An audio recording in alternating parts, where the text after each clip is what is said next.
សួស្តីពុកម៉ែបងប្អូនអតិថិជនទាំងអស់គ្នា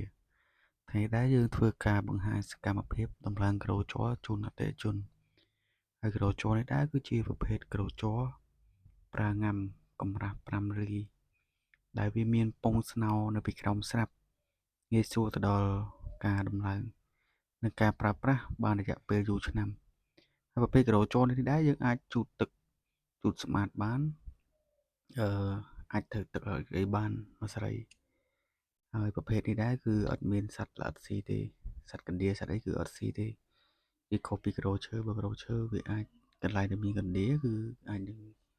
ត្រូវបំផ្លាញដោយសារកណ្ដៀរហើយប្រភេទក្រូជ័រដែរគឺមានភ្លើងគឺអត់ឆេះវាជាប្រភេទក្រូជ័រ PVC ហើយពួកយើងក៏មានជាងជំនាញច្បាស់លាស់ដែលមានបទពិសោធន៍យូរឆ្នាំសម្រាប់ដំឡើងជូនអតិថិជនដល់ទីតាំងដល់ផងដែរហើយសម្រាប់បងប្អូនដែលយកទៅបិទខ្លួនឯងក៏យើងអាចបិទបានដែរគឺវាមានស្នោស្រាប់គឺងាយស្រួលក្នុងការបិទហើយសម្រាប់មុខកាត់ការ៉ូគឺ1តឹកកន្លះនិងប្រវែង9តឹក